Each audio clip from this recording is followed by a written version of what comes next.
Ter Tart's football journey exists in a part of the sport most people rarely examine closely. It lives between the snap and the outcome, between the collision and the correction, between what shows up on a stat sheet and what determines whether a play survives at all. His career is not a highlight reel. It is a pressure test, a prolonged exercise in resisting erasure inside a league that rarely waits and almost never explains itself. Football culture tends to celebrate moments. Sacks, interceptions, touchdowns, the measurable, the marketable. But interior defensive football, especially at the professional level, operates in a quieter register. Its successes are preventative rather than celebratory. Its failures are immediate and unforgiving. Ter Tart built his career in that space, where impact is felt before it is noticed, and where survival depends less on recognition than on reliability. From the earliest moments of his life, Tart's relationship with football was defined less by dreams than by environment. Growing up in Florida, where talent density is extreme and competition begins early, he was surrounded by athletes who were fast, strong, and confident long before structure ever arrived. In that ecosystem, ability is assumed. What separates players is not potential, but consistency under pressure. Florida football teaches lessons quickly. Every field is crowded. Every rep is contested. Every weekend produces another standout performance that threatens to replace the last one. Tart learned early that football did not reward potential, it rewarded readiness. That reality shaped how he approached the game long before systems, terminology, or schemes ever entered the picture. As a young athlete, Tart's size was immediately noticeable. He carried mass naturally. His frame filled space. He moved with the kind of force that made linemen hesitate. But attention is not the same as trust.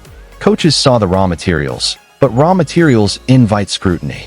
They come with expectations and questions about discipline, about conditioning, about focus, about how a player responds when strength alone stops being enough. Tart learned early that being noticed does not guarantee being relied upon. That distinction would follow him for years. At Apopka High School, those lessons intensified. Apopka football was not built on hype. It was built on accountability. Defensive linemen were not evaluated by sacks or applause, but by whether the pocket collapsed on time, whether run fits held, whether linebackers stayed clean, whether the defense functioned as a unit. It was a program that valued execution over expression. For Tart, Apopka became an education in restraint. He learned that interior football is about absorption, of blocks, of contact, of pressure. He learned that violence without control is wasted effort. He learned how to play with leverage instead of lunging, how to keep his pads low, how to strike and re-anchor without giving ground. Those habits did not come instantly.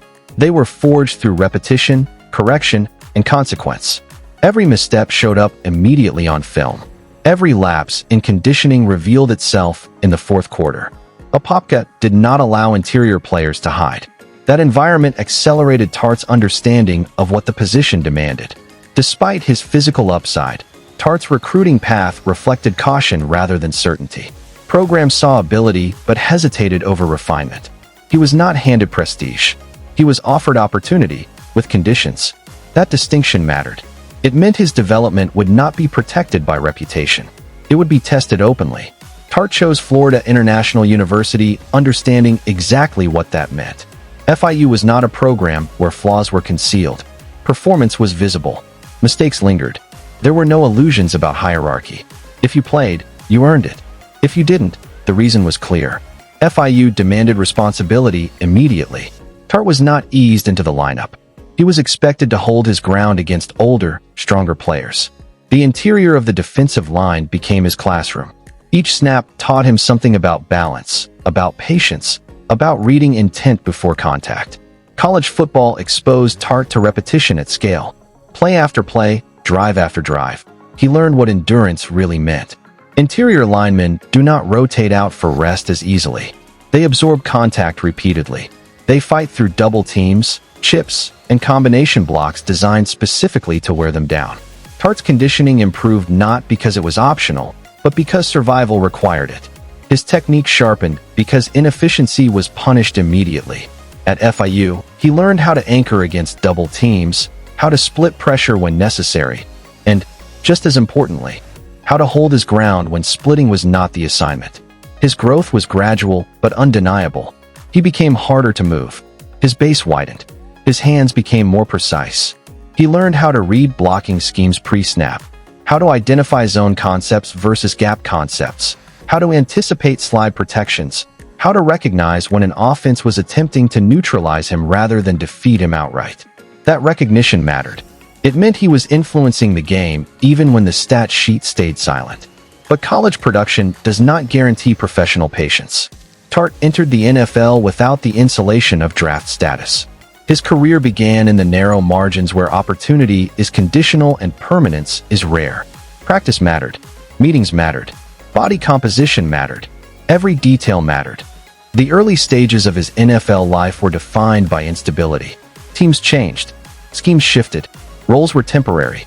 For interior defensive linemen, especially those without draft capital, the league offers very little forgiveness.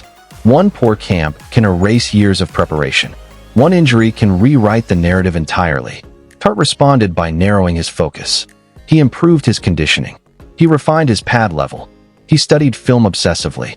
He learned offensive tendencies not just in theory, but in sequence, how coordinators layered concepts over drives, how linemen adjusted their technique based on down and distance, how quarterbacks manipulated protections with cadence and alignment. What emerged was not a flashy player, but a dependable one. Dependability is an undervalued currency in professional football, especially on the interior defensive line. Tart became difficult to displace.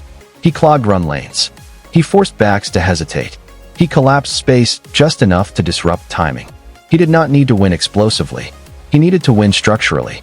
Coaches trusted him because he did not freelance. He stayed within the framework of the defense. He understood that interior defenders often serve as the fulcrum of the front. If they lose discipline, the entire structure tilts. Interior defensive football is about discipline under fatigue. Tart embraced that reality. He learned when to conserve energy and when to spend it. He learned how to strike without overcommitting, how to disengage without losing balance, how to finish plays even when the ball moved away from him. These were not aesthetic improvements. They were survival adaptations. As seasons passed, Tart's value became clearer internally, even if it remained understated publicly. Defensive fronts were more stable when he played. Gap integrity improved. Communication flowed better. Linebackers trusted their reads. Safeties triggered faster. These are the invisible currencies of football, noticed immediately by coaches, rarely by fans. Yet the pressure never disappeared. Each year brought new competition. Younger players arrived with draft pedigree and long-term projections. Evaluations reset. Contracts shortened. Tart understood that nothing he had earned was permanent. That understanding fueled his preparation. He did not assume security. He prepared as if relevance had to be re-earned weekly. That mindset defined his professional identity. Teammates respected him not because he demanded attention, but because he delivered consistency. Coaches valued him because he followed instruction without ego. He was adaptable without being malleable, able to fit systems without losing his core strengths.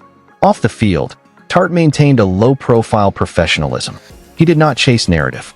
He did not market struggle. He did not rely on perception. His identity was tied to readiness, being prepared when his number was called, regardless of circumstance. Financially, Tart's career reflects the reality of most professional players. His earnings were built incrementally, through contracts earned via availability, reliability, and adaptability. He was compensated for holding ground, not for spectacle. As of recent estimates, Ter Tart's net worth is believed to be in the range of $2 to $4 million, accumulated primarily through NFL contracts, signing bonuses, and performance incentives. That figure mirrors his football journey, earned gradually, maintained responsibly, and grounded in durability rather than volatility. What makes Tart's story resonate is not triumph without struggle, but persistence within uncertainty. He represents the players who stabilize rosters, who make systems function, who absorb punishment so others can shine. His career challenges how success is measured.